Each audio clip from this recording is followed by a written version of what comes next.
The galactic council chambers hummed with the quiet murmur of 100 species, their translators working overtime to bridge the vast linguistic gulfs between them.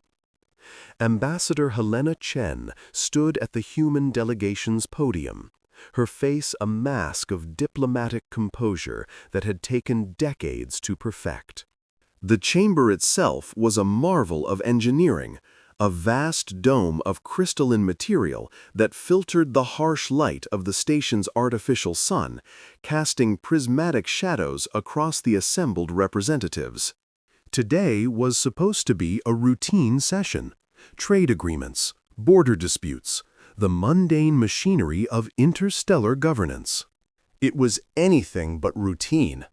Ambassador Chen, the presiding officer, of Elkari named Counselor Thrix, spoke with the whistling undertones characteristic of his species. We have received a formal complaint from the Cathari Dominion regarding an incident on Station Omega-7. The complaint alleges that human civilians engaged in what can only be described as vigilante violence against a senior Cathari military officer. Helena's expression didn't change, but internally she felt the familiar cold weight settle in her stomach. She had read the preliminary reports. She knew what was coming. "We are prepared to hear the complaint," she said, her voice steady. The Cathari delegation stirred. They were an imposing species, tall, rigid beings covered in overlapping plates of natural armor that gave them a distinctly insectoid appearance, despite their warm-blooded biology.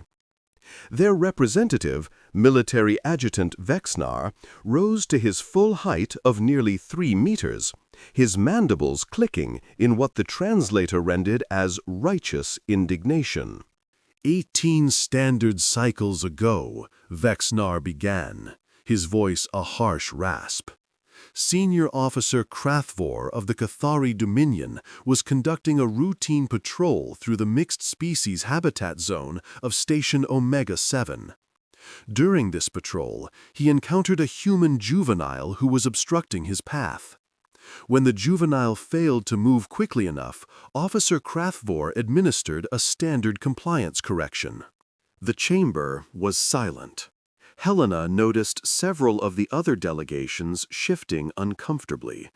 They knew what compliance correction meant in Cathari military terminology. Following this correction, Vexnar continued. Officer Krathvor was attacked by no fewer than 7 human civilians. The attack was brutal, unprovoked, and completely disproportionate.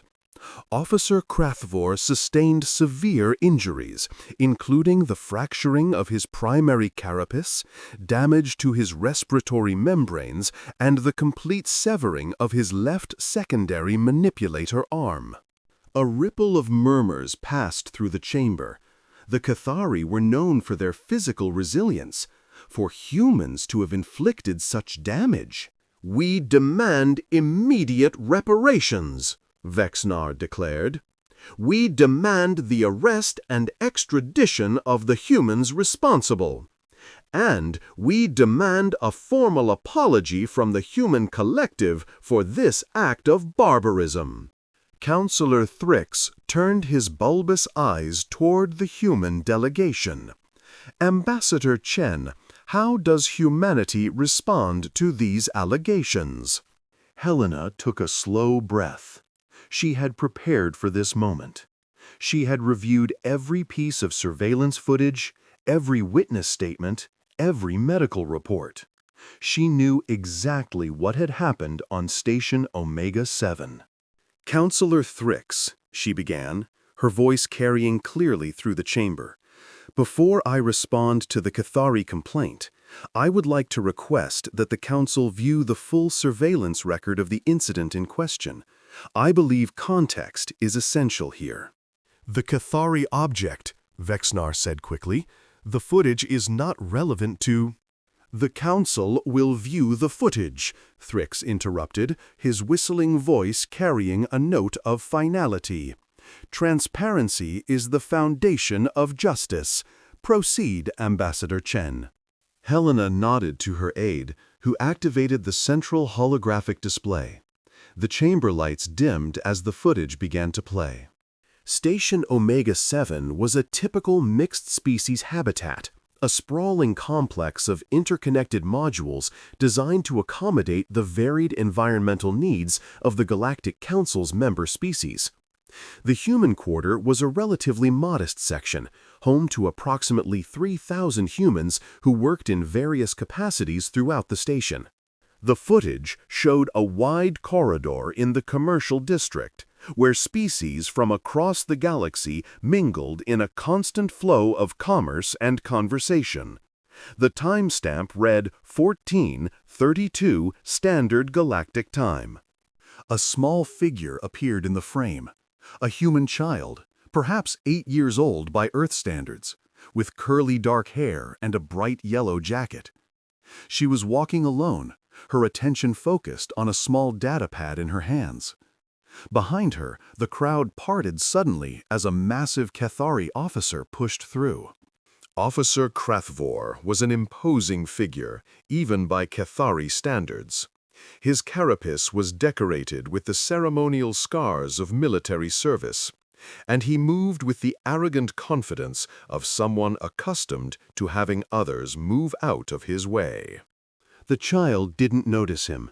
She was too engrossed in whatever was on her datapad, probably a game or an educational program. She stood in the middle of the corridor, directly in the officer's path.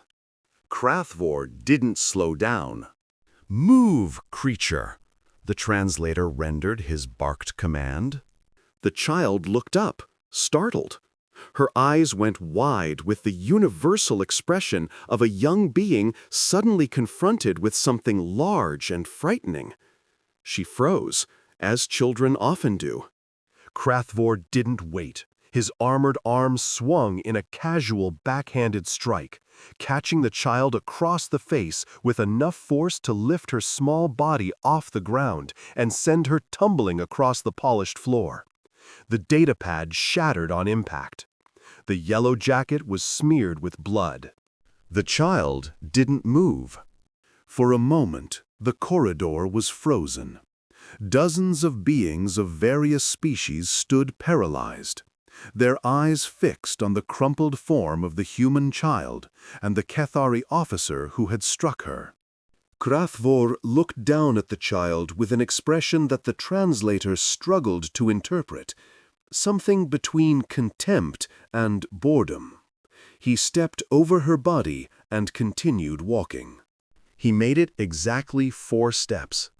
The first human to reach him was a woman in her 30s, with the calloused hands of someone who worked in the station's industrial sector.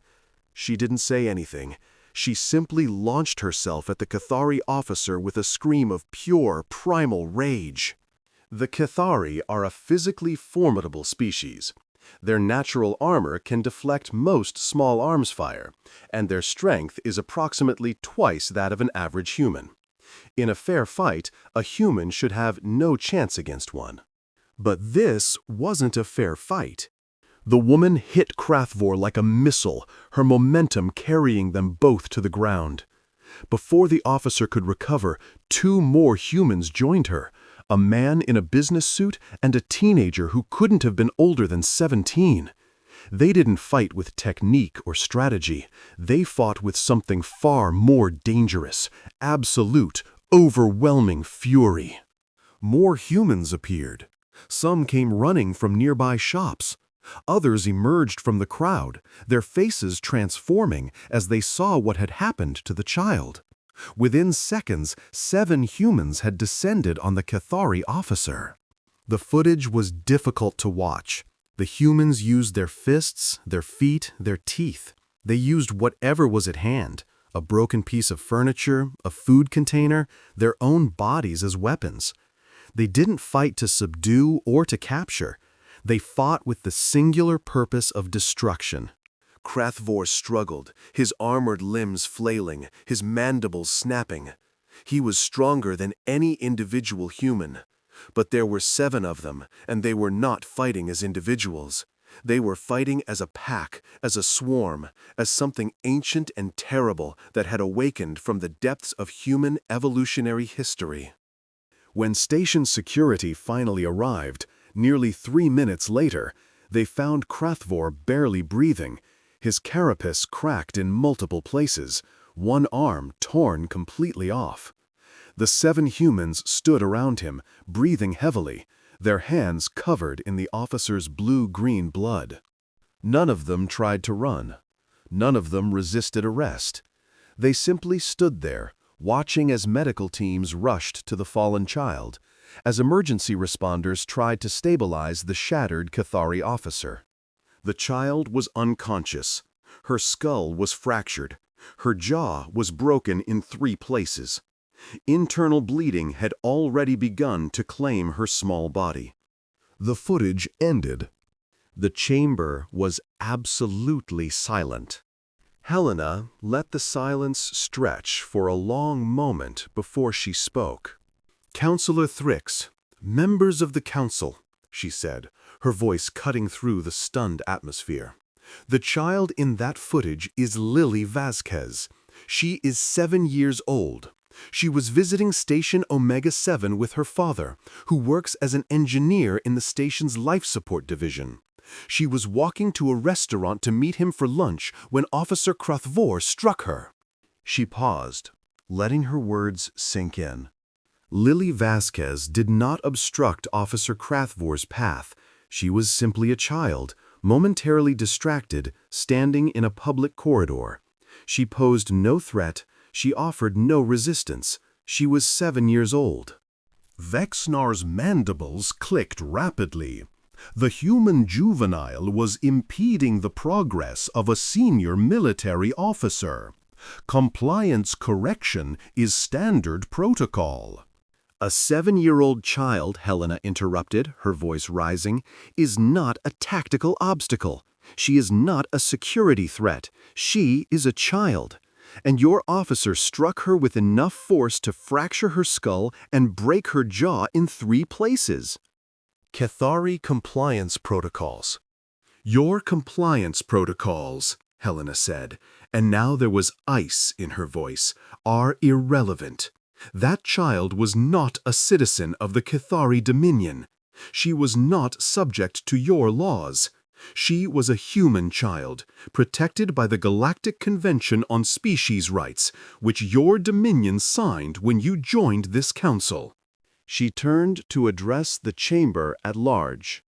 Article 7 of that convention states, and I quote, "No member species shall inflict physical harm upon the juvenile members of another species, except in cases of immediate self-defense."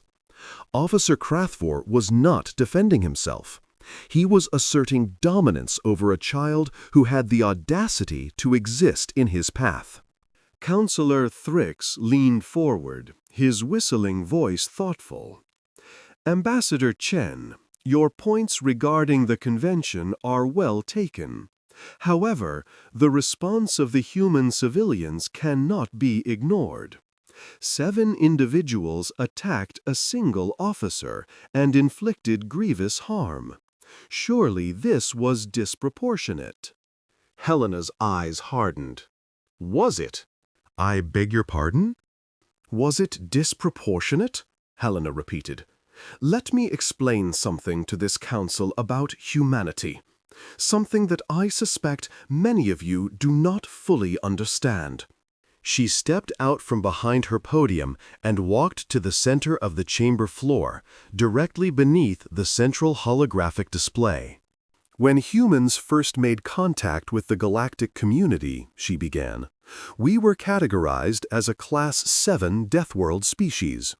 Our homeworld has high gravity, extreme weather patterns, a highly active tectonic profile, and an atmosphere that most other species find corrosive. We evolved in an environment that has been trying to kill us since the first single-celled organisms developed in our primordial oceans." She looked around the chamber, meeting the eyes, or their equivalent, of as many delegates as she could. But that classification, while accurate, misses something fundamental about what we are. Humans are not simply survivors. We are pack hunters. We are social predators. We evolved in groups, protecting our young, defending our territory, and eliminating threats to our tribe. She paused. That instinct, that deep, primal drive to protect our children, is not something we can simply turn off. It is not a cultural artifact. It is not a philosophical choice. It is burned into every cell of our being, a legacy of millions of years of evolution on a world that required constant vigilance to survive. Vexnar made a sound of derision. All species have protective instincts. That does not excuse. Let me tell you what happened in those 3 minutes before station security arrived, Helena said, cutting him off. Let me tell you about the 7 humans who attacked Officer Krathvor. She gestured, and 7 faces appeared on the holographic display. Maria Santos, age 34, industrial welder. She was the first to reach Officer Krathvor. She has 2 children of her own, ages 5 and 9. When she saw what happened to Lily, she did not stop to consider the diplomatic implications.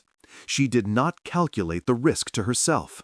She saw a child, not her child, but a child nonetheless, struck down by a creature 3 times her size, and she acted. She pointed to the next face. David Park, age 41, financial analyst. He has never been in a fight in his life. His hobbies include chess and ancient literature. But when he saw Maria tackle that officer, when he saw the child lying on the ground, something inside him, something old and powerful and absolutely beyond his control, made him join the fight. Another face. Amara Okonkwo, age 17. She was on the station for a school trip. She has never seen real violence before. But she saw a child on the ground, and she saw her people fighting, and she became part of the pack. Helena went through all 7 faces, telling their stories. A retired school teacher, a restaurant worker, a visiting tourist, a young man fresh out of university. None of them knew each other. None of them had planned what they did. They had simply reacted to an ancient, irresistible imperative. These 7 humans, Helena concluded, did not attack Officer Krathvor out of malice or hatred.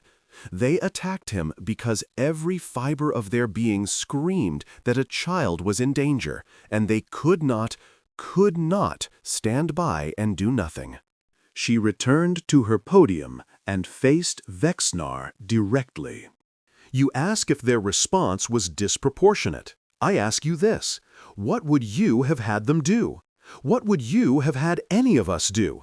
Stand by and watch as your officer walked away from the broken body of a 7-year-old girl? Wait politely for station security while she bled internally? File a complaint with the proper authorities while her brain swelled against her fractured skull? Her voice rose to a thunderous pitch. No, that is not what humans do. That is not what we will ever do.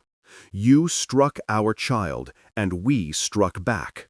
That is not barbarism, Adjutant Vexnar. That is nature. That is justice.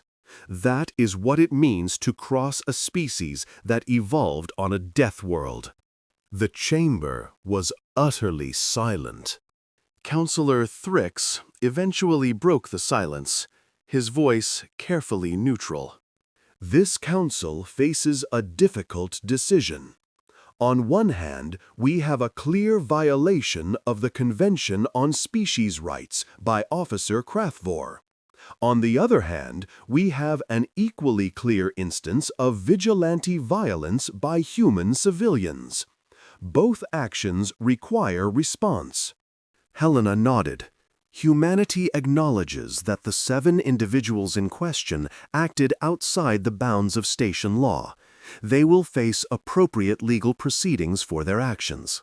That is not sufficient, Vexnar snarled. They mutilated a senior officer. They must be extradited to the Dominion for... They will face human legal proceedings, Helena said firmly, on human territory, judged by human law. That is our right under Council Treaty, and we will not waive it. And what of Officer Krathvor? Another delegate asked, a Velnari, her voice like wind chimes. What justice for him? Helena's smile was thin and cold.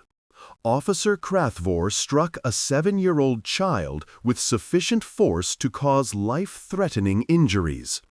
Under human law, that is attempted murder of a minor. Under galactic law, it is a violation of the Convention on Species Rights. We demand that he be tried by this council for his crime. The Cathari delegation erupted in outrage. Vexnar's mandibles were clicking so rapidly that the translator could barely keep up. This is unacceptable. Officer Krathvor was enforcing standard compliance protocol. The human juvenile was obstructing. A 7-year-old girl, Helena repeated, her voice cutting through the noise like a blade, standing in a corridor. That was the extent of her crime, and for that, your officer nearly killed her. She turned to address Counselor Thrix. Counselor, I move that this council form an independent tribunal to investigate the actions of Officer Krathvor. I further move that, pending the results of this investigation, the Cathari Dominion be required to provide full medical compensation for Lily Vasquez's injuries, and that Officer Krathvor be suspended from duty and confined to Cathari territory. Thrix considered this for a long moment. The motion is reasonable. Does any delegation wish to speak against it? Vexnar's mandibles had stopped clicking. He stood rigidly, his compound eyes fixed on Helena.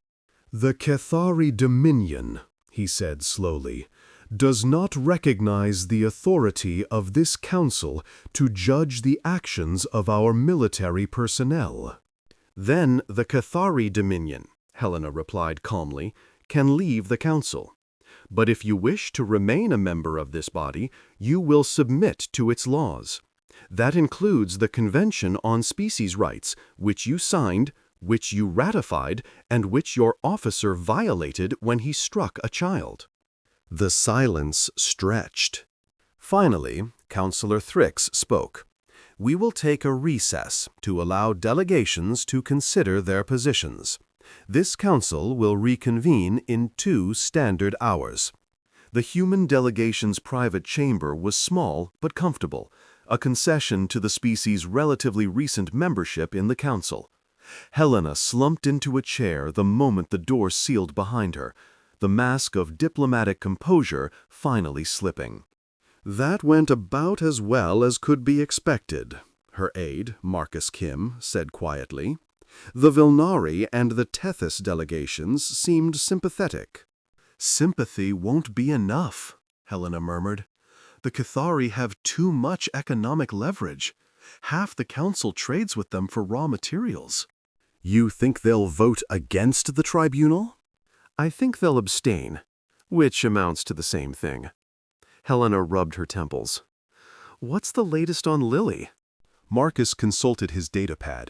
She's stable. The surgeons were able to reduce the cranial swelling, and the jaw reconstruction is scheduled for tomorrow. Full recovery is expected, though she'll need extensive physical therapy. Helena closed her eyes. Her father?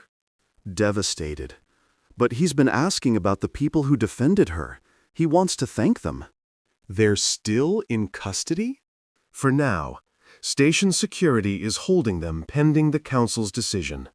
Helena nodded slowly. Make sure they know that humanity stands behind them. Whatever happens here, they did the right thing. Marcus hesitated. Ambassador, there's something else. The footage has been leaked. Helena's eyes snapped open. What? Someone uploaded it to the Galactic Net. It's spreading through human space like wildfire. People are reacting. Reacting? How? Marcus handed her his datapad. The screen showed a cascade of news reports, social media posts, and public statements. Helena scrolled through them, her expression darkening with each one. Cathari officer attacks human child. Crowds gather outside Dominion Embassy on Earth. Human colonies demand justice for Lily Vasquez. Deathworlders protect their own. Viral hashtag spreads across human networks. Trade unions threaten boycott of Cathari goods. This could escalate quickly, Helena said softly. It already has. There have been demonstrations on 3 colony worlds. The Cathari trade mission on Proxima Centauri has requested additional security. Helena set down the datapad and stared at the ceiling. The Cathari don't understand what they've done. They think this is a diplomatic incident. They think it can be managed with the right combination of bluster and backroom dealing. And it can't? They struck a child, Marcus, a human child, on camera, and then they had the audacity to demand an apology from us. She shook her head slowly. There's no amount of diplomacy that can make this go away. They've awakened something they don't understand. When the council reconvened, the atmosphere had changed. Helena noticed it immediately. A subtle tension in the air, a guardedness in the way the other delegations carried themselves. News of the leaked footage had spread, and with it, word of humanity's reaction. Councillor Thrix called the session to order, his whistling voice carrying a note of weariness. The council has had time to deliberate. Before we proceed to a vote on Ambassador Chen's motion, does any delegation wish to speak? For a moment, no one moved. Then, unexpectedly, the Velnari delegate rose to her feet. Her name was Symphony of Distant Stars, and she was ancient by the standards of her long-lived species, nearly 400 years old, with the iridescent wings that marked her as a respected elder. "I wish to speak," she said, her voice carrying the harmonic resonance that made Velnari speech so distinctive. The council recognizes Symphony of Distant Stars. The Velnari delegate moved to the center of the chamber, her wings catching the light and scattering it in patterns of breathtaking beauty. When she spoke, it was not to the council at large, but directly to the Cathari delegation. "Adjudgant Vexnar," she began, "I have observed humanity since they first entered the galactic community. I have watched them stumble through the complex web of interspecies politics, making mistakes born of ignorance, sometimes causing offense through their unfamiliarity with our ways. But I have also watched them learn. I have watched them adapt. And I have come to understand something about them that many species do not." She paused, her wings folding gracefully behind her.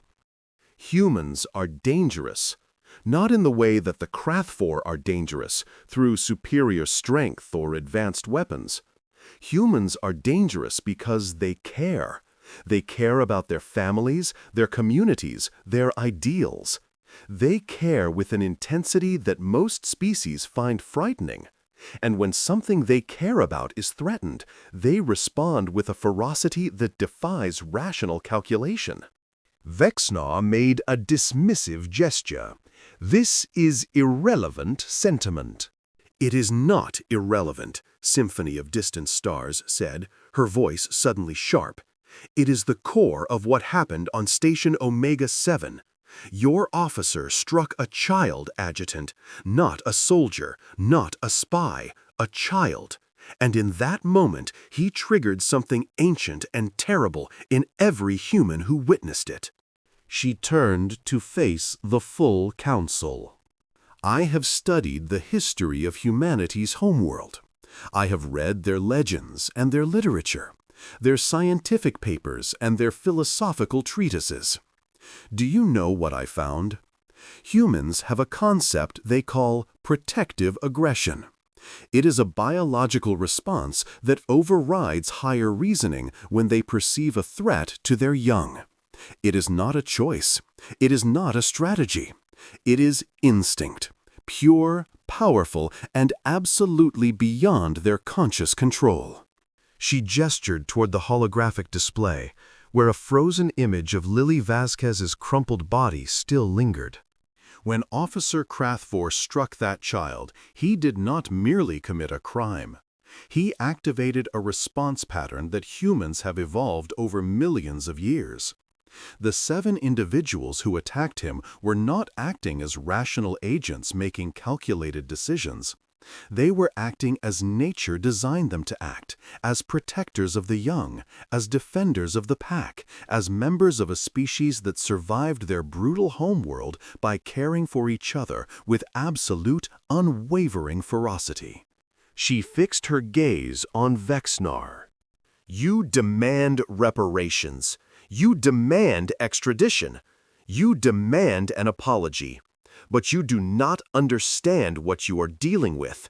Humanity will not apologize for protecting their children. They cannot.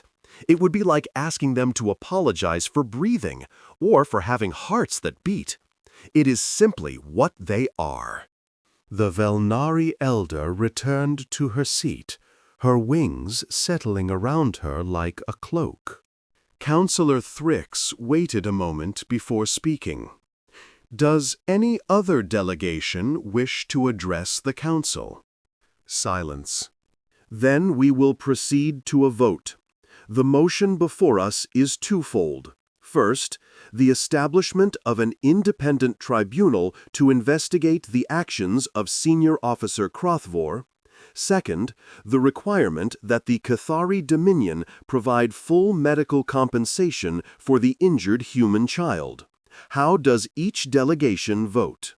The vote was closer than Helena had hoped, but better than she had feared. 15 delegations voted in favor of the motion. 7 voted against, the Cathari and their closest allies. 8 abstained, unwilling to commit to either side. The motion passed. Vexnar's reaction was immediate and explosive. The Cathari Dominion rejects this decision. We will not submit to the judgment of this council. We will not allow our officers to be prosecuted for performing their duties. Then the Cathari Dominion, Counselor Thrix said, his voice unexpectedly cold, will face the consequences of that rejection, including potential suspension of council membership and trade sanctions from compliant member species. You would threaten us? Vexnar snarled. The Dominion will not be intimidated by. This is not a threat, Helena said, rising to her feet. It is a statement of fact. You struck our child. You demanded an apology instead of offering one. You have made it abundantly clear that you view human lives as less valuable than Cathari convenience. She walked toward the center of the chamber, her footsteps echoing in the sudden silence. Let me tell you what happens now. The footage of your officer's attack has been seen by every human in the galaxy. It has been seen on Earth. It has been seen on our colony worlds. It has been seen on the stations and ships where our people live and work. And every single one of them is watching to see what happens next. She stopped directly in front of the Cathari delegation. If you accept the tribunal's judgment, if you provide compensation for Lily Vasquez's injuries, if you demonstrate even a minimal degree of contrition, this matter can eventually be put to rest. The anger will fade, the wounds will heal, trade can resume, diplomacy can continue.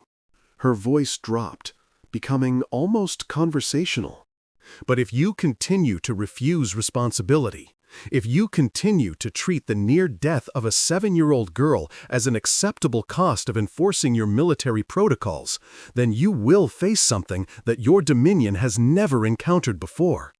You will face the sustained, focused, and absolutely unrelenting wrath of a species that has fought its way up from the mud of a death world by never, ever letting anyone hurt its children without consequence."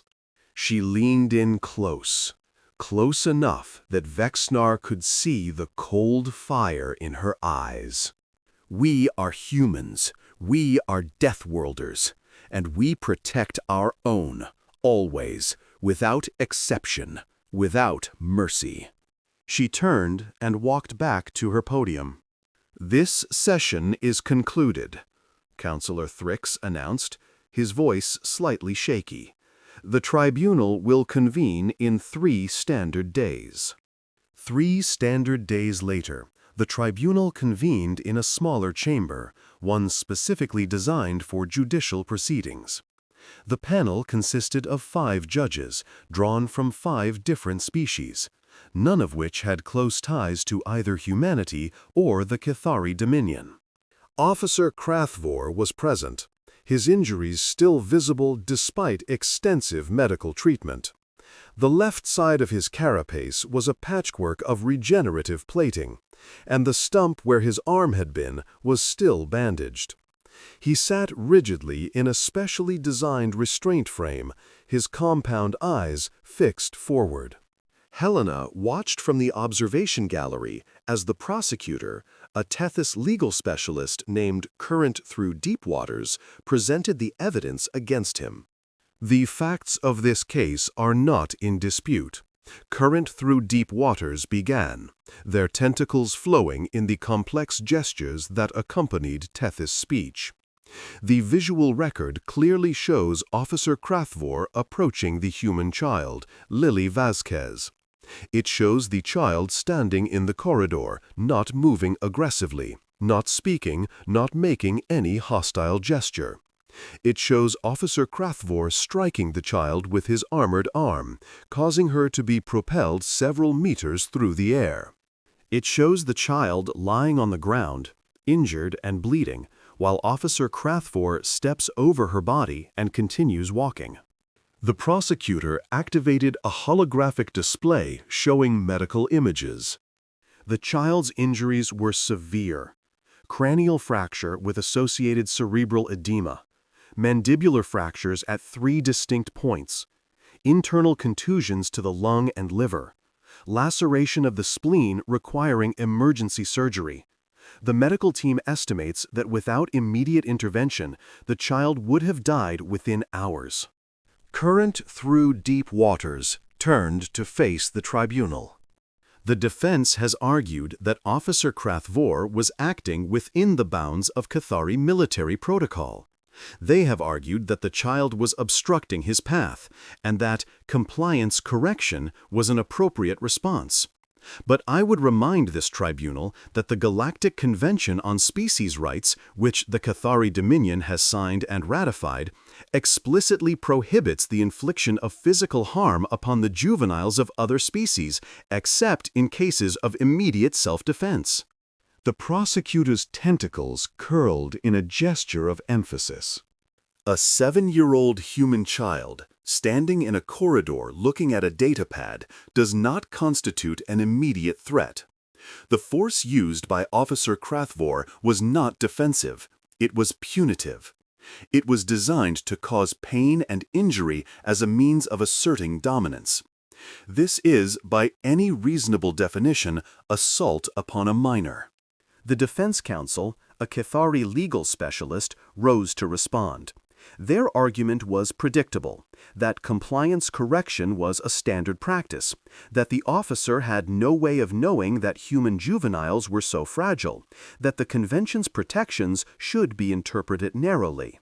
Helena listened with half an ear. She knew how this would end. The evidence was too clear, the optics too damning.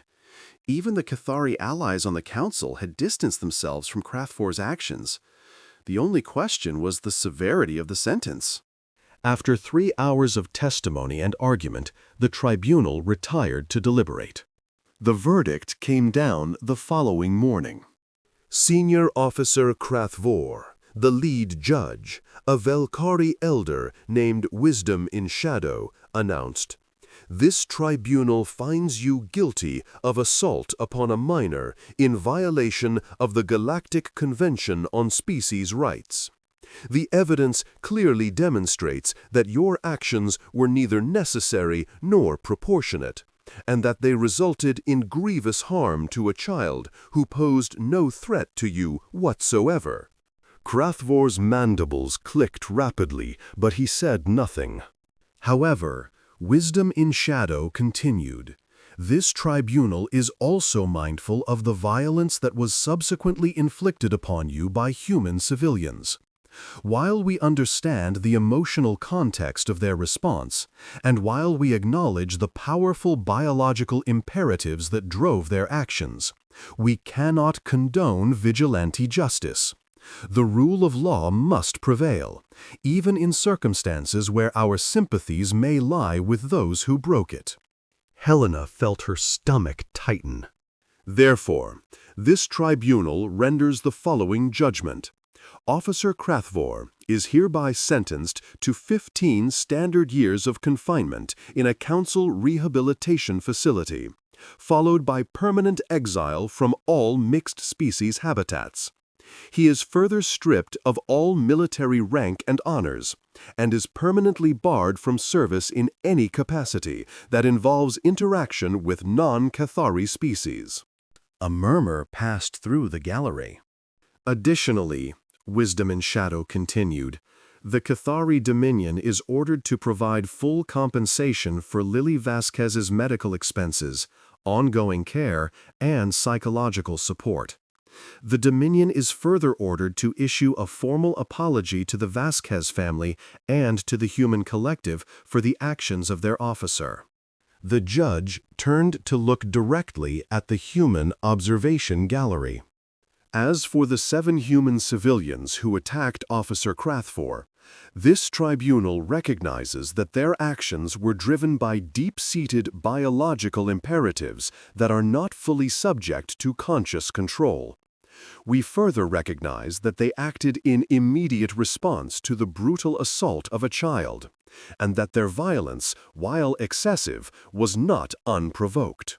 Therefore, we recommend that human authorities treat these individuals with leniency, and that any sentences imposed focus on rehabilitation rather than punishment." The gavel fell. "This tribunal is concluded." 6 months later, Helena Chen stood in the rehabilitation center on Earth, watching through a window as Lily Vasquez took her first unassisted steps since the attack. The girl's recovery had been long and difficult. Multiple surgeries had repaired the physical damage, but the psychological scars would take longer to heal. She still had nightmares. She still flinched at sudden movements. But today, supported by her father's encouraging words and the cheers of the medical staff, she was walking. Helena smiled. A knock at the door interrupted her thoughts. She turned to find Marcus Kim standing in the doorway. "Ambassador, you have visitors." "Visitors?" "The 7. They were released this morning." Helena's smile widened. "Send them in." They filed in one by one. Maria Santos, David Park, Amara Okonkwo, and the others. They looked tired but relieved, their faces marked by the ordeal they had endured. The human courts had been lenient, as the tribunal had recommended. Probation and mandatory counseling, nothing more. "Ambassador," Maria said, her voice uncertain, "we wanted to thank you for everything you did." Helena shook her head. "I didn't do anything. You did. All of you." "We just reacted," David said. "We didn't think."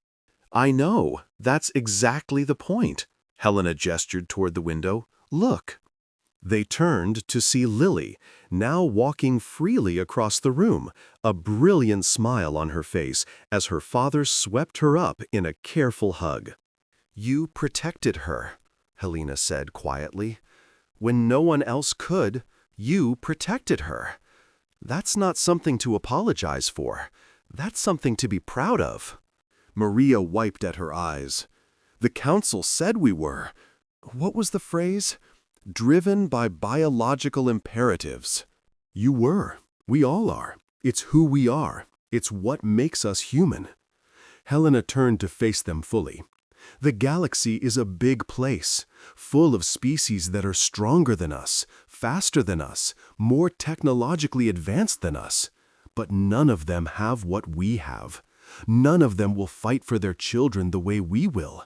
None of them understand what it means to be a pack, a family, a species that will never, ever stop protecting its young. She looked back at the window, where Lily was now laughing at something her father had said. The Cathari learned that lesson the hard way. And if anyone else out there is watching, if anyone else is thinking about what happened on Station Omega-7 and wondering if they could get away with the same thing, her voice hardened. They should remember what happened to Officer Krethvor. They should remember what happens when you hurt a human child. And they should understand, once and for all, that the Deathworlders protect their own. Across the galaxy, the incident on Station Omega-7 became a case study in interspecies relations. Diplomats and scholars analyzed it endlessly, debating the balance between biological determinism and moral responsibility, between instinctive response and civilized restraint. But in human space, the meaning was simpler. A child had been hurt, and humanity had responded. Not with careful deliberation, not with diplomatic protests, not with the measured response of a species comfortable in its place in the galactic order. With fury, with violence, with the absolute, uncompromising assertion that human children are protected, always, everywhere, by everyone. The message spread through human space like wildfire. We are Deathworlders. We are pack hunters. We are parents and siblings and cousins and friends. And if you touch our children, we will find you. And on 1,000 worlds, in 1,000 different species, the leaders and the soldiers and the common people looked at humanity with new eyes. Some saw savages, barely civilized apes who let their emotions override their reason. Others saw something else, a species bound together by ties of love and loyalty so strong that they would throw themselves at armored aliens 3 times their size to protect a child who wasn't even theirs. The Cathari Dominion never apologized. Their formal statement, issued through diplomatic channels, expressed regret for the unfortunate incident, but stopped short of admitting wrongdoing. It didn't matter. The galaxy had seen the footage. The galaxy had seen what happened when you hurt a human child. And the galaxy would remember. 2 years after the incident, Helena Chen was appointed as humanity's first permanent representative to the Galactic Council. It was a promotion that surprised no one who had watched her performance during the crisis. The steel beneath the diplomatic composure, the fierce advocacy for human values, the refusal to apologize for what humans were. On the day of her formal installation, she gave a brief speech to the assembled delegates. "I stand before you today as a representative of humanity," she began. "I know that some of you still view us with suspicion. You remember the violence on Station Omega-7. You remember the images of 7 humans tearing apart a Cathari officer with their bare hands. And you wonder if a species capable of such savagery can ever truly be trusted." She paused, letting the silence stretch. "I will not tell you that we are not savage. We are. When our children are threatened, when our families are in danger, we become something ancient and terrible. Something that emerged from the blood-soaked plains of our homeworld and has never, despite all our technology and civilization, been truly tamed." She looked around the chamber, meeting the eyes of as many delegates as she could. "But I will tell you this, that savagery is not random. It is not directed at the innocent. It is triggered by one thing and one thing only: the harm of those we love. And if you do not harm those we love, you will never see it. You will see only the other side of humanity, our curiosity, our creativity, our desire to explore and discover and make friends in every corner of the galaxy. She smiled. We are not monsters. We are pack animals, social creatures who have evolved to care for each other with a depth and intensity that many species find unsettling. That care is our greatest strength.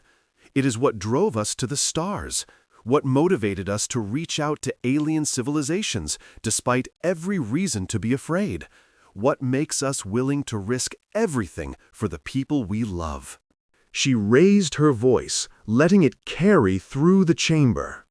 So I say to you, do not fear us. Work with us, trade with us, share your knowledge, and let us share ours.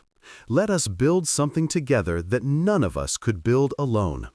And in return, we will offer you the one thing that has defined humanity since the first tribes gathered around the first fires on the plains of Africa: the absolute, unwavering loyalty of a species that never, ever abandons its own.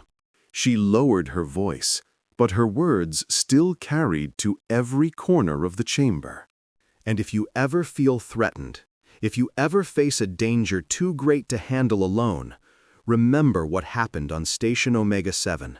Remember that 7 ordinary humans, a welder, an analyst, a teenager on a school trip, threw themselves at an armored alien 3 times their size to protect a child they didn't even know. She straightened, her eyes blazing.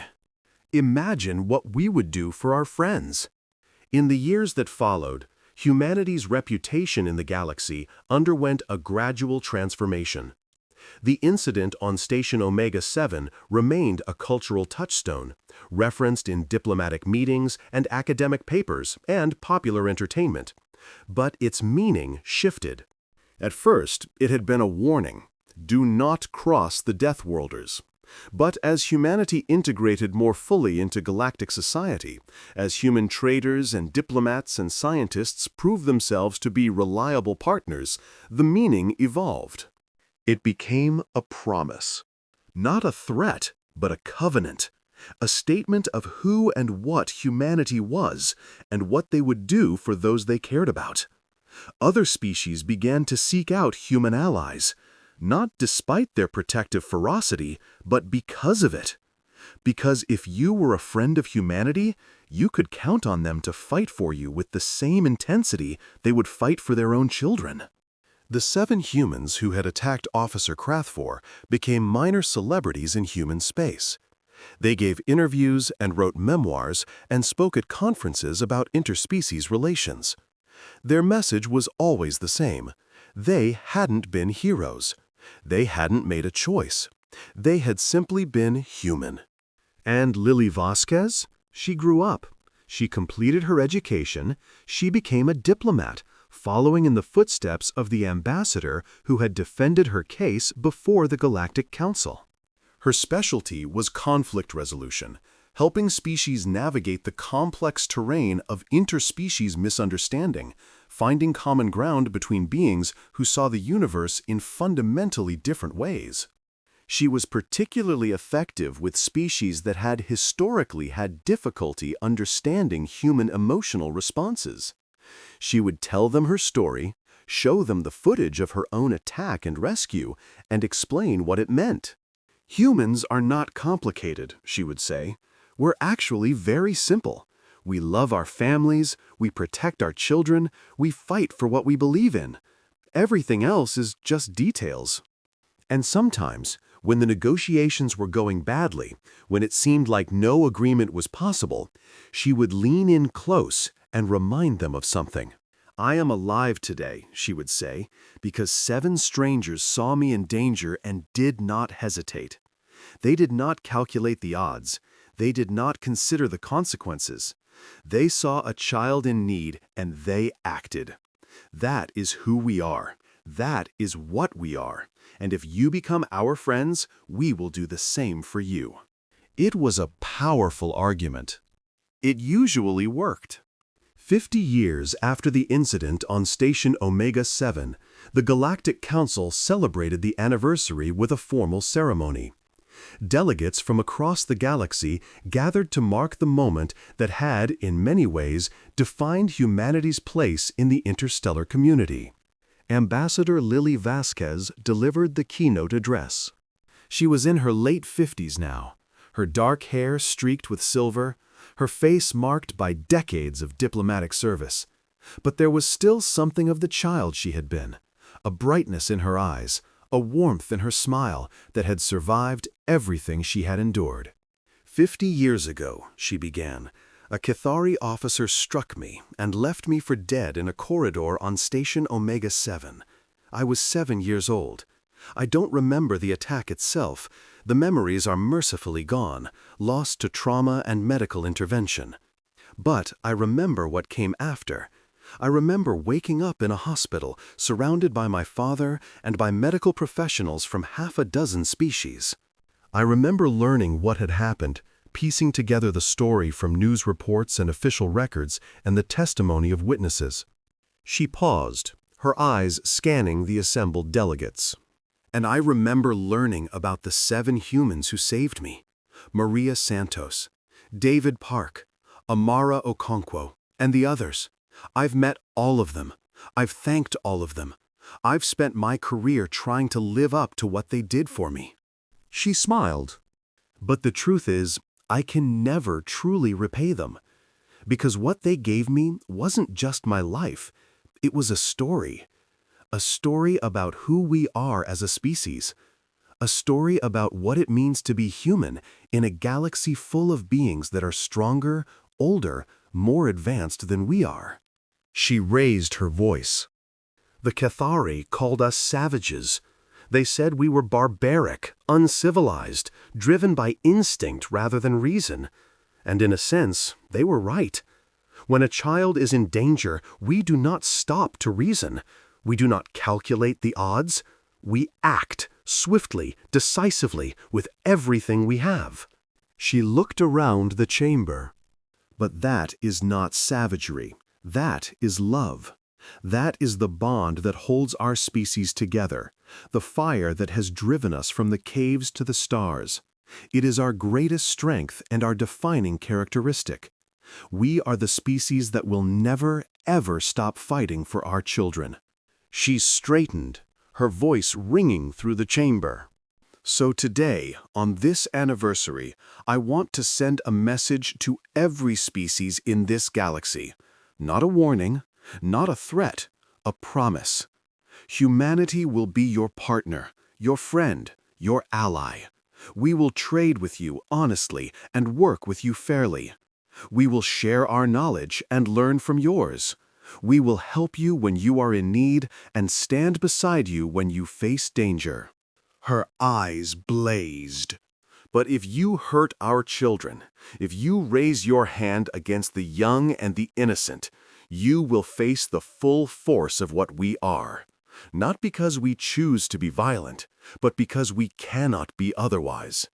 Because the protection of our young is written into our very DNA, a legacy of millions of years of evolution on a world that required constant vigilance to survive. She lowered her voice. The Deathworlders protect their own, always, without exception, without mercy. She smiled. And that is who we are. The ceremony concluded with a moment of silence, a galactic tradition honoring those who had suffered and those who had fought for justice. In that silence, the delegates of 100 species reflected on what they had witnessed, the journey of a small girl from victim to advocate, the transformation of an act of violence into a story of resilience, the emergence of humanity as a species that was both terrifying and inspiring. Helena Chen, now retired from diplomatic service, watched from the gallery. She was in her 90s, her body frail, but her mind still sharp. She had lived to see humanity take its place among the stars, to see the lessons of Station Omega-7 become part of galactic culture. She thought about the 7 humans who had attacked Officer Krathfor. Most of them were dead now. Time claims everyone eventually. But their legacy lived on. Every time a human protected a child, every time a parent fought for their family, every time the pack rallied to defend its own, they were honoring what Maria and David and Amara and the others had done. And Helena knew, with absolute certainty, that it would continue, not because of treaties or laws or diplomatic agreements, but because of something deeper, something that no force in the galaxy could ever extinguish. Humanity loved its children, and that love was eternal. In the years that followed, the phrase Deathworlders protect their own became a galactic idiom. It was used in diplomatic negotiations, in military briefings, in academic papers, and popular entertainment. It was a reminder and a warning, a compliment and a caution. It meant, these beings are dangerous when provoked, but they can be trusted. It meant, they will fight for what they love with a ferocity that defies rational calculation. It meant, if you want their friendship, respect their children. If you want their enmity, harm them. And it meant something else, too. Something that the other species of the galaxy came to understand slowly through decades of interaction with humans and observation of their culture. It meant that humanity was not just a species of warriors or diplomats, scientists or artists. Humanity was a species of parents, a species that had evolved to care for its young with an intensity that shaped everything else about them, their social structures, their political systems, their entire approach to the universe. Other species had protective instincts, of course. Evolution favored those who cared for their offspring. But humans took it to a level that bordered on the supernatural. They would sacrifice everything, their comfort, their wealth, their very lives, for the sake of a child. Not just their own children, but any child, any helpless being that needed protection. This was the secret of humanity's success in the galactic community. Not their technology, which was average, or their military power, which was respectable but not overwhelming. It was their capacity for care, their willingness to extend the circle of their protection to include not just their biological kin, but their friends, their allies, even strangers who needed help. The galaxy had never seen anything quite like it, and the galaxy was, despite everything, beginning to understand that this was not a weakness. It was a strength.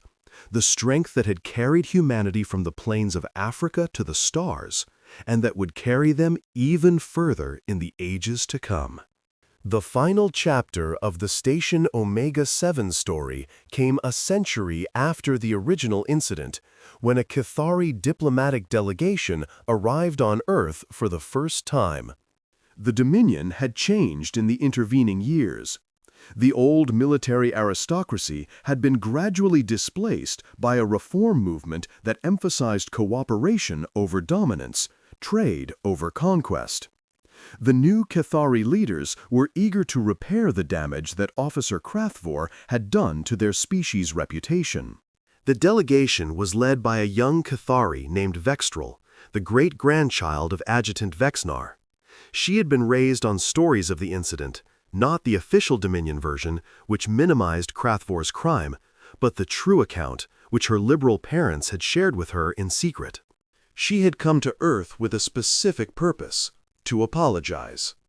Not the formal, carefully worded non-apology that the Dominion had issued decades ago. A real apology, a personal acknowledgement of the wrong that had been done, and a commitment to ensuring it never happened again. She delivered it in the same chamber where the Galactic Council had once convened to debate Lily Vasquez's case, a chamber that had been preserved as a historical site, a reminder of the moment when humanity had announced to the galaxy who and what they truly were. 100 years ago, Vextrel began, her translator rendering her words in a voice that was clear and steady, A senior officer of the Cathari Dominion struck a human child. He nearly killed her. And when he was confronted about his crime, my ancestors defended him. They demanded reparations from the humans who had stopped him. They refused to acknowledge that what he had done was wrong. She paused, her compound eyes sweeping the assembled humans and aliens. I am here today to do what my ancestors could not. I am here to apologize. The chamber was silent. What Officer Krathvor did was not a compliance correction. It was not a standard protocol. It was assault upon a child. It was wrong, it was evil. And the Cathari Dominion, in defending him, in refusing to accept responsibility, compounded that evil. Her voice wavered slightly, but she pressed on. I cannot undo what was done. I cannot restore the years of suffering that Lily Vasquez endured. I cannot erase the fear and anger that this incident caused in human space. But I can acknowledge the truth. I can say clearly and without equivocation that the Cathari Dominion was wrong. And I can commit, on behalf of my people, to ensuring that nothing like this ever happens again. She turned to face the section of the gallery where Lily Vasquez's descendants sat, her children, grandchildren, great-grandchildren. To the family of Lily Vasquez, I offer the deepest apologies of the Cathari people. We are sorry. We will always be sorry. And we will honor your ancestors' memory by dedicating ourselves to a future where no child, human or Cathari, or any other species, is ever harmed by the carelessness or cruelty of those who should protect them. She bowed, a human gesture that she had practiced for weeks, trying to get it right. When she straightened, she saw that many of the humans in the audience were crying. Not from anger, not from grief, from something else, something that transcended the species barrier and touched something universal. Hope. The apology was accepted. Not immediately, and not without reservation. Wounds that have festered for a century do not heal overnight. But it was a beginning, a first step toward reconciliation between two species that had been enemies for so long. In the years that followed, Cathari and humans began to work together, slowly, carefully, with the kind of trust that can only be built through repeated acts of good faith. Trade agreements were signed, cultural exchanges were established. Young Cathari and young humans studied together, worked together, and gradually came to understand each other. The memory of Station Omega-7 never faded entirely. It remained a cautionary tale, a reminder of what could happen when species failed to understand each other. But it also became something else, a story of redemption. A demonstration that even the deepest wounds could eventually heal if both sides were willing to put in the work. And at the center of that story, always, was the image of 7 ordinary humans throwing themselves at an armored alien to protect a child. That image became a symbol not just for humanity, but for the galaxy as a whole. A reminder that love was stronger than armor. That courage was not the absence of fear, but the willingness to act despite it. That the bonds that held families and communities together could not be broken by any force in the universe. The Deathworlders had delivered their justice, and in doing so, they had taught the galaxy something profound about what it meant to be human. They protected their own. Always.